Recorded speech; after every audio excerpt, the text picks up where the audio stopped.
With everything going on with Alpine and Oscar Piastri, the rest of the grid has been a bit overlooked, but not by us.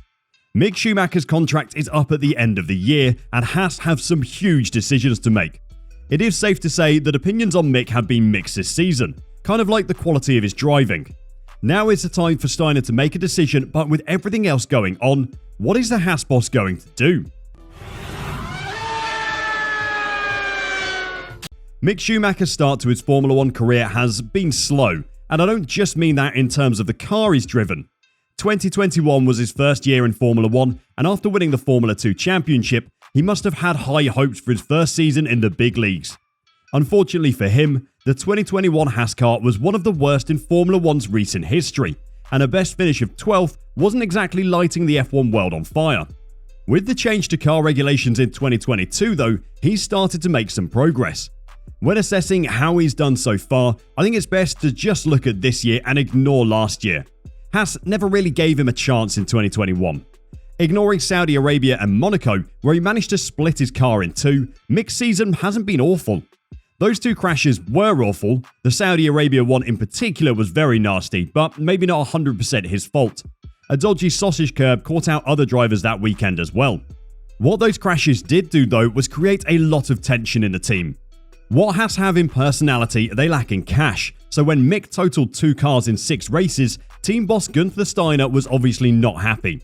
After earning his first points with an 8th place finish in the British Grand Prix, the 23-year-old spoke about the tension with Steiner, saying it was part of the frustration. He told the media, "Yes, there was tension, but that's normal.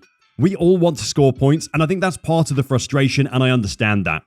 And obviously, places like Jeddah where the car was broken is something quite expensive to us, and therefore I do understand that. But it is also something that motivates us. And I wouldn't say it tears us apart, but it actually bonds us closer together and makes us try to score more points. If Mick needs to rip a car in two to motivate him to score points, then maybe he should be driving in destruction derbies, not Formula 1 Grand Prix. That probably isn't the career switch he's looking for right now though." Schumacher's much improved performance at Silverstone was followed by a career best 6th at the Austrian Grand Prix, and he has admitted it took him time to adapt to Steiner's no-filter style in an honest assessment. "Everyone has their own personality, and Gunther has his own unique style," Schumacher said.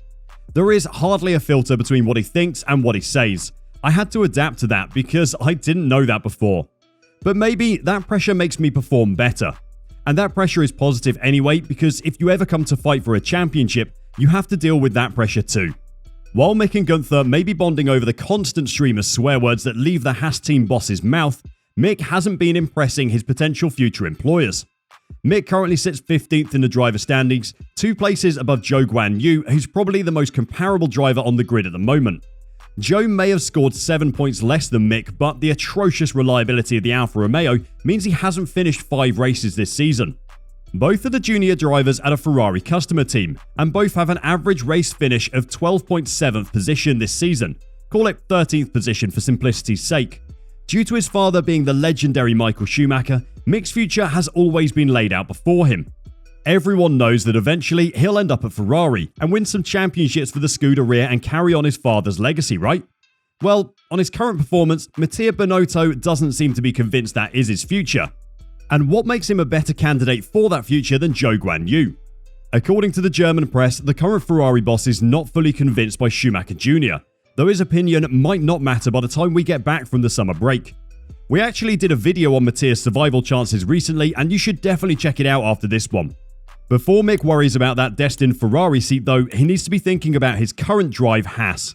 Talks between Haas and Mick were reported to be ongoing before the summer break, but Gunther Steiner has recently told the Racing News 365 podcast that talks haven't happened and won't be happening until after the summer break, if they do happen at all. In a few fleeting hours between Sebastian Vettel retiring and Fernando Alonso announcing that he was going to be moving to Aston Martin, Seb actually said that Mick should take his place on the team. Clearly, that isn't happening anymore though, and Gunther explained that he was never worried about it happening either. "I don't really know what Mick has done, and we've not spoken about a drive for next year with Mick," said Steiner. "He hasn't spoken to us, and we haven't spoken to him. We want to see what's happening. This Aston Martin thing happened very quickly, and so nobody had time to really think about it. But there were rumours he could replace Vettel, but that went away pretty quickly. We didn't look at what other people were doing. Gunther did say that, although Mick is part of the Ferrari Drivers Academy and Ferrari are paying for him to drive for Haas, they do not have the final say on whether Mick has the Haas seat next year.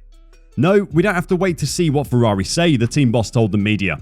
Obviously, I'll start to speak with Gene over the summer break, and then you know how we do it. You will ask again at the next race in Europe, and then we'll tell you sometime at the end of September or October what we're doing. And the same will be happening this year, hopefully. He has since said that the Italian Grand Prix on the 11th of September would be the final weekend that a decision is made. There is an obvious advantage to Haas playing the waiting game this summer though, as the Alpine and McLaren situation plays out. There is a chance that someone like Daniel Ricciardo might just become available, and having one of the few open slots on the grid for next season could be very advantageous. I'm sure Gunther would bite his hand off for the chance of having Daniel Ricciardo and Kevin Magnussen in his car next year. Gunther did actually comment on Oscar Piastri's situation, and it was incredibly interesting to hear the opinion of another team boss. It was an open secret that Fernando was talking to Aston Martin when Vettel left, and I wasn't that surprised by that, explained Steiner. Piastri was seen as an Alpine driver in my opinion. They brought him up, brought him to this level and helped him. So I thought for sure he'd be driving there in F1 after Fernando left. I think there's more behind it, but I don't have any details of it. We think Gunther might know more than he's letting on. The Italian-American team boss loves to crack a joke and cause trouble, and what better way to do it than at another team's expense? Despite his current lack of contract for next year, Mick is still dreaming of what might be. Mattia's indifference to Mick hasn't dampened his enthusiasm for the chance at a Ferrari seat though. The 2020 F2 champion would be more than prepared to jump into the seat of an F1 75 if the chance arose. Yes, yes, yes, he said firmly. Our cars are not exactly the same, but they do have similarities, and I've grown up with Ferrari since 2019, so I think I'm familiar with all the procedures. I would be happy to show what I have in me. The problem for Mick is that there are so many incredible drivers queuing up behind him to get a space in Formula 1 in 2023. Oscar Piastri is just the first name on the list, but there are many more waiting behind him, and most of them are getting impatient. Mick's own uncle has come out and said that he needs to be careful. Ralf Schumacher admitted that there are some Formula 2 drivers, most notably Felipe Drugovich, who could upset Mick Schumacher's plans of re-signing with Haas. He, like many others, wasn't impressed with how the young German's driver's season began. Well, I have to say, Mick obviously started very weakly, but, he added, he found his way and at the right time. Despite his improved form though, Ralf was still worried for his nephew. I mean, there are also some from Formula 2 who are a bit pressing, of course, and also have money. There, Drugovich is involved. After 3 or what feels like 4 years, he has gone ahead. Drugovich comes with backing from XP Investimentos and has been linked to Nicholas Latifi's Williams seat as well as a reserve drive role with Aston Martin. It is a tough time to be an F1 rookie and it isn't getting any easier. Mick needs to take the form he found in England and Austria and turn it into points as soon as he returns after the summer break in Belgium.